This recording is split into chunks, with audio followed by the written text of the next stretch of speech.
20 to 26. What a time to be alive.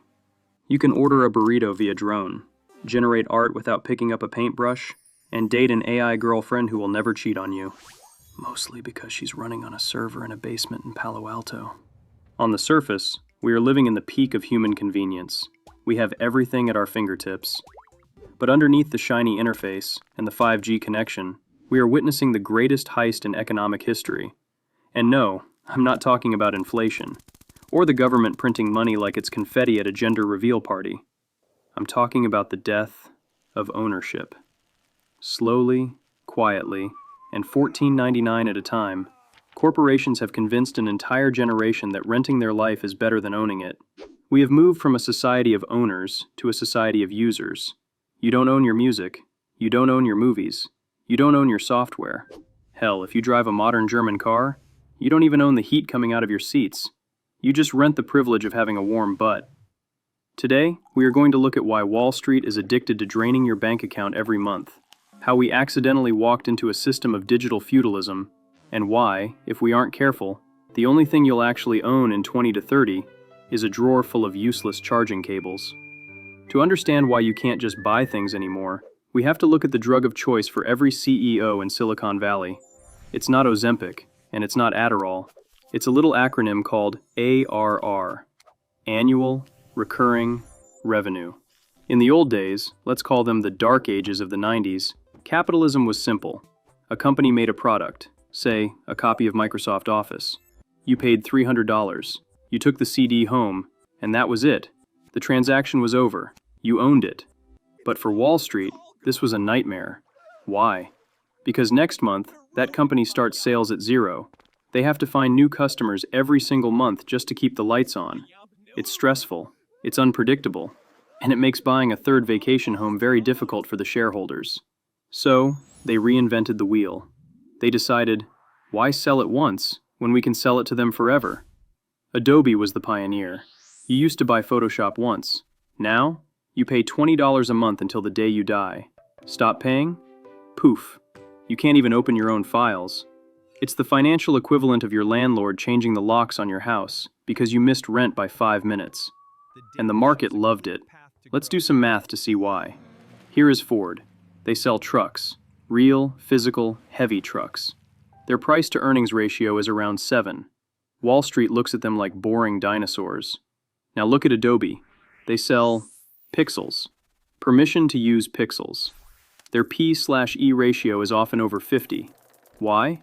Because selling a truck happens once every 10 years, but selling a Creative Cloud subscription happens every 30 days. It is an infinite money glitch. Wall Street calls this stickiness, which is just a fancy industry term for, we have your credit card on file and you are too lazy to cancel. Let's introduce you to the average consumer in 20 to 26. Let's call him Subscriber Sam. Sam makes $80,000 a year. He thinks he's doing okay. He drives a leased car, lives in a rented apartment, and listens to rented music on Spotify. Living the life of luxury because he has access to everything. But let's look at Sam's bank statement. It looks like a crime scene. Netflix, Hulu, Disney Plus, Amazon Prime, YouTube Premium. Then there's iCloud storage, Google Drive, Microsoft 365. Then there's Tinder Gold, because Sam is lonely. HelloFresh, because Sam can't cook. And a monthly fee for a meditation app, to help him cope with the stress of paying for all these monthly fees. Sam doesn't own assets, he owns access. He is bleeding out $12 here, $19 there. You might say, relax, it's just $15 a month for Netflix. Sure, but let's compound that.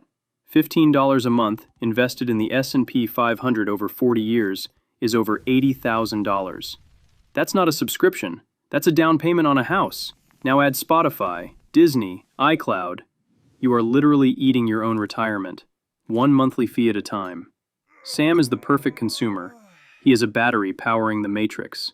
He works, he gets paid, and the money immediately auto-drafts back to the corporations, before he can even think about investing it.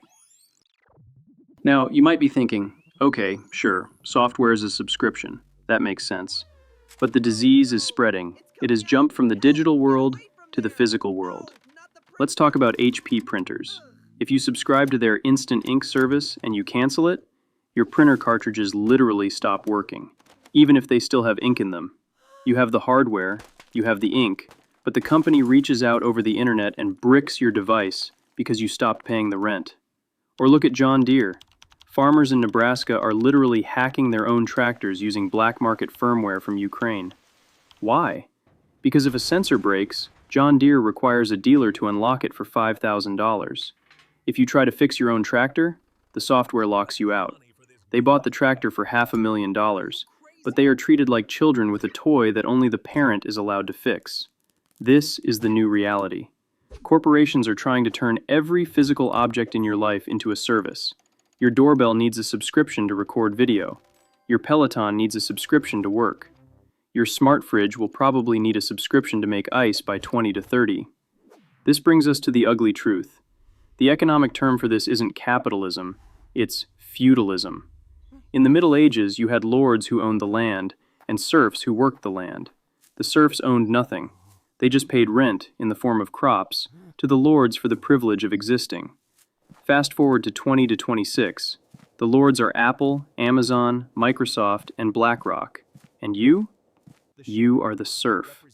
They have rebranded serfdom as the sharing economy, or everything as a service. It sounds sexy, modern, and minimalist. You will own nothing and be happy, right? But in reality, it's a massive wealth transfer from the poor to the ultra-rich. Every subscription is a liability on your balance sheet and an asset on theirs. And the final boss isn't software, it's housing. Institutional investors like BlackRock are buying up single-family homes by the thousands. Their goal is simple: create a generation of permanent renters. You will pay rent forever, build zero equity, and they will tell you it's for your flexibility. When you buy a house, you build equity. When you rent a house, you build someone else's equity. Now apply that logic to everything: music, software, cars, appliances. We are building a world where the average person builds zero equity in their own life. So, is there a way out? Or are we doomed to pay a monthly fee for oxygen? Well, you have two choices. Option A: you continue to be subscriber Sam. You enjoy the convenience. You let the algorithm tell you what to watch, what to listen to, and what to eat.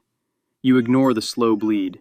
And you wake up at 65 realizing the only thing you actually own is a digital library that disappears when you stop paying the bill. Or, option B: you start rebelling. You audit your life. You cancel the noise. You buy physical media. You drive a car until the wheels fall off. And most importantly, if you can't beat them, join them. Stop just being the consumer of these subscriptions. Start being the owner of the companies that sell them. If the world is moving towards a rental economy, you want to be the landlord, not the tenant. But let's be honest, that sounds like a lot of work. You're probably just going to close this video, open Uber Eats, and binge watch Season 5 of Squid Game on Netflix. And honestly, I don't blame you. It's a good show.